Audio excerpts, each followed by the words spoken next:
Bonjour, dans cette vidéo nous allons voir comment on calcule le cosinus, sinus et tangente avec notre calculatrice la première partie. Deuxième partie, regardez, ce n'est pas la même écriture, cosinus d'un angle égale 0,3. Pareil, sinus d'un angle B égale 0,25, tangente de l'angle C égale 0,35. Donc le but de la deuxième partie est très important, c'est de trouver la mesure de l'angle A, la mesure de l'angle B et la mesure de l'angle C. Très bien, pour cela j'ai besoin d'une calculatrice.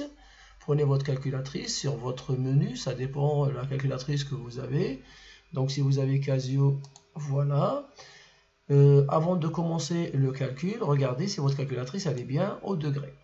Donc ici, Shift, menu, vous allez chercher ici angle et vous voyez qu'on a 3 unités de l'angle degré, radian et grade. Donc moi ce qui m'intéresse, je suis en degré, je vais appuyer sur F1, mais comme elle est déjà en degré, je vais sortir. Donc vous avez votre écran, commencez à calculer cos 37, donc cos 37.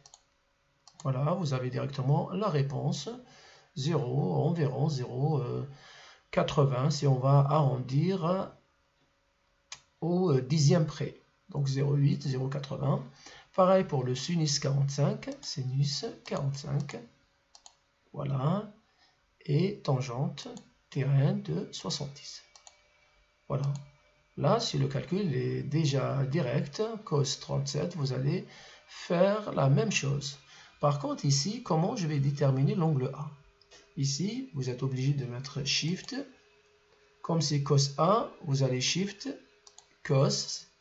Votre calculatrice va afficher cos moins 1. De combien? De 0,3.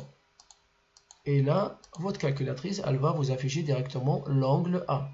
Ici, s'il vous demande d'arrondir à l'unité près, vous regardez directement le chiffre de dixième. Comme il est supérieur ou égal à 5, l'angle environ 73 degrés arrondi à l'unité. Sinus B égale 0,25. Pareil, Shift, sinus 0,25. Et là, vous avez la réponse 14 degrés.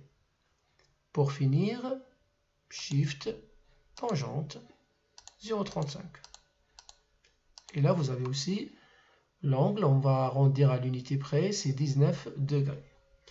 Donc si vous avez des questions, n'hésitez pas. Et si vous avez aimé cette vidéo, abonnez-vous à notre chaîne et à très bientôt.